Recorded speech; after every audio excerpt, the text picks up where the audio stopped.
Hey, I'm Maria Montgomery, and you're watching Main Street Media TV.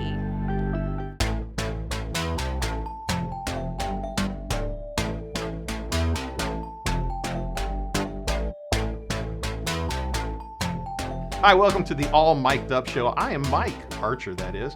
The disembodied voice you're going to hear way over there socially distancing, Jeff Jacobs. Always good to be disembodied and out of the shot, especially with you two pretty folks out there this morning. I mean, this works out the best, doesn't it? Oh, geez.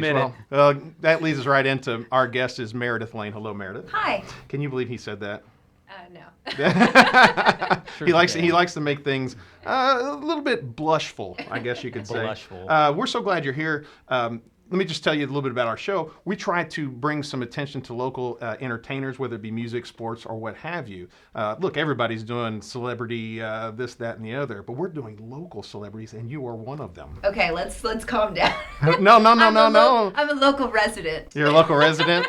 I don't think so. We're going to find out exactly Okay. what we need to find out about you to let everybody know that you are a local Oh my celebrity. gosh. So we're going to start with the easy stuff. Okay. You started off as a child actor / model. Yes. Tell us about that.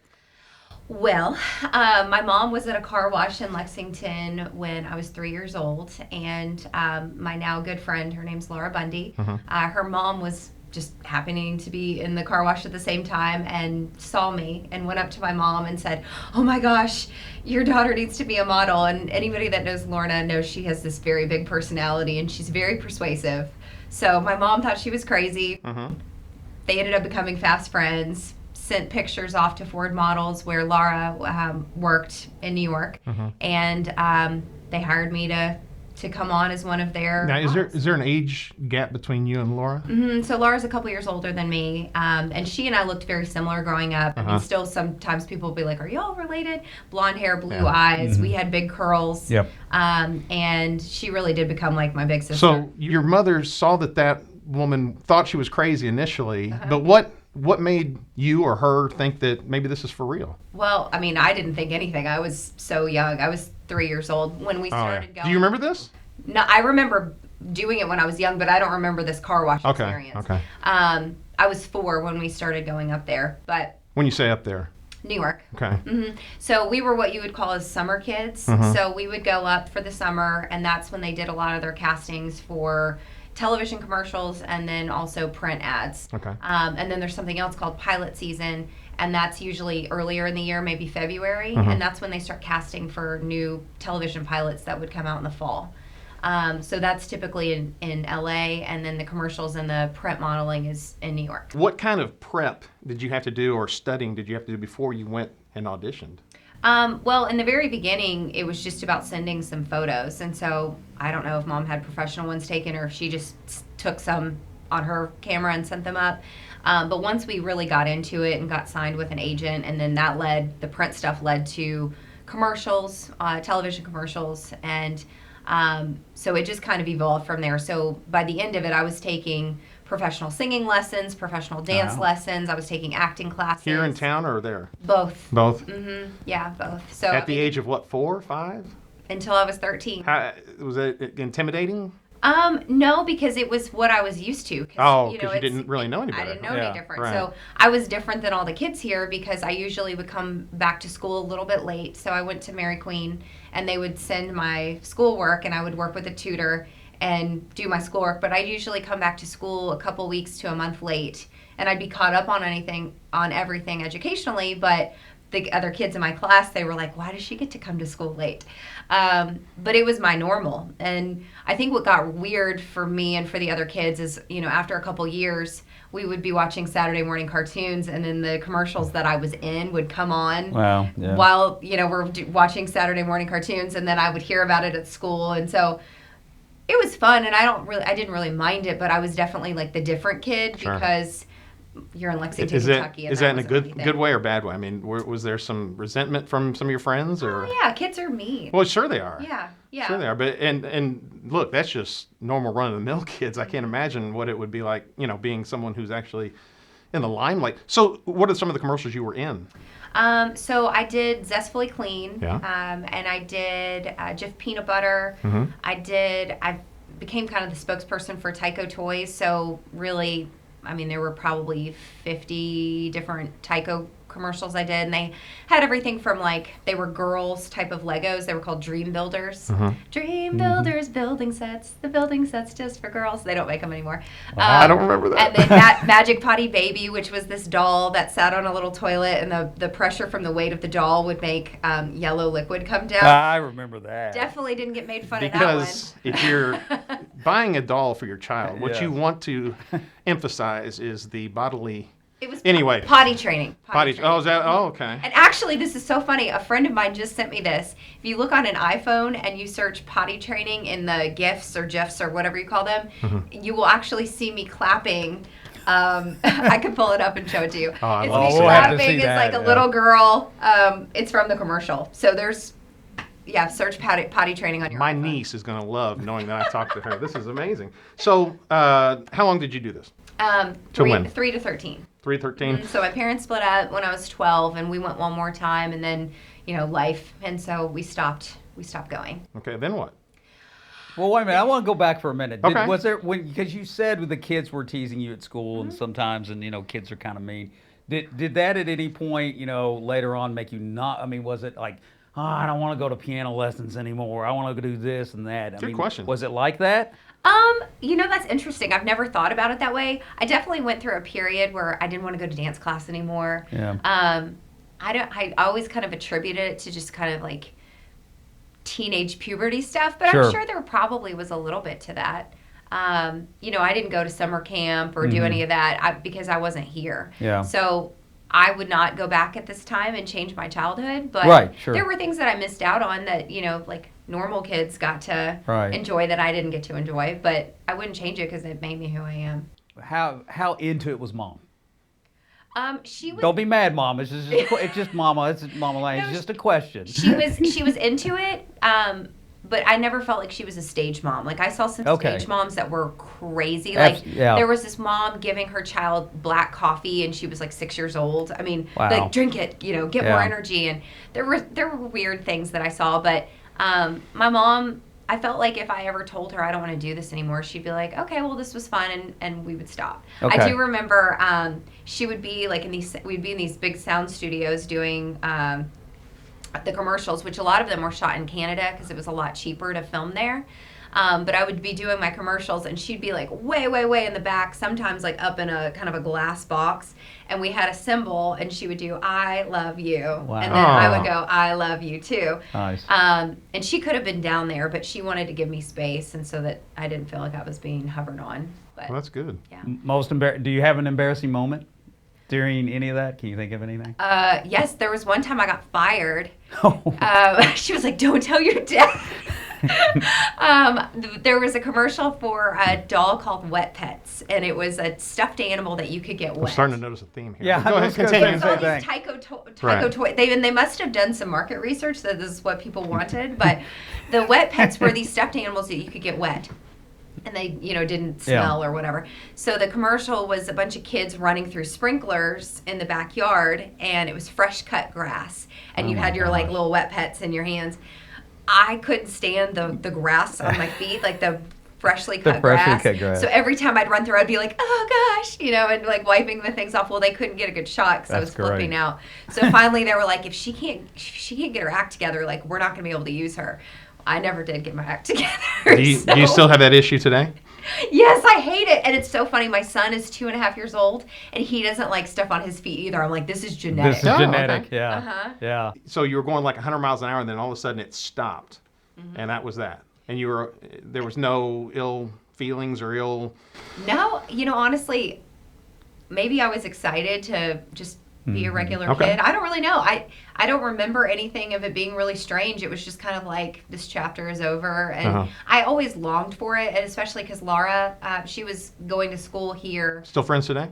We are. Uh-huh. Yeah, she's got a little boy too. And Now, a little Yeah. birdie landed on my shoulder and told me that Laura Bell Bundy had some relationship with Macaulay Culkin. yeah, yes. So they were boyfriend and girlfriend. Yes. Which is funny because like it was in the tabloids.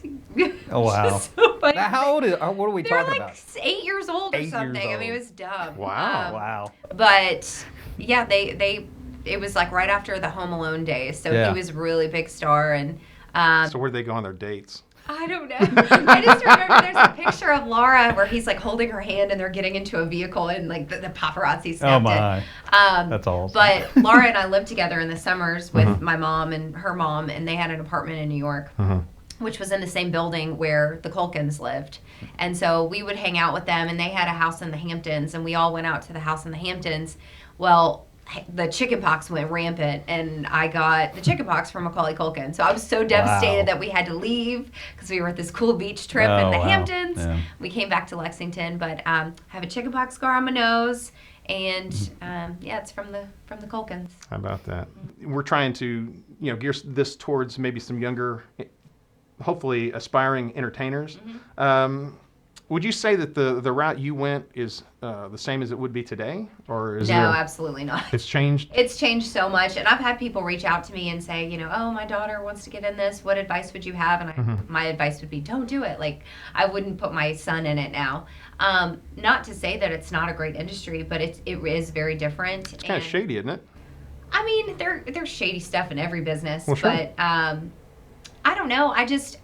I think now with social media, it's really difficult, and I think the way that things are monetized is different. I mean, there's just so many things that have changed since I did it. And I think the biggest thing for me would be just the self-esteem issues that I had growing up, and it was a lot of that came from, having to be a certain size and look a certain way, and you're judged on your appearance from being a tiny age. And so growing up, when that's ingrained in you, like, you have to look a certain way or act a certain way, be a certain size, that when it comes to professional life, and then you internalize it as being part of your worth. If I don't look this way, or if I don't act this way, I'm not worthy. Anything shady ever happened to you? Really, I feel like I was pretty well guarded, like, from my mom. I think she's like very protective. There was only one thing that really stands out to me.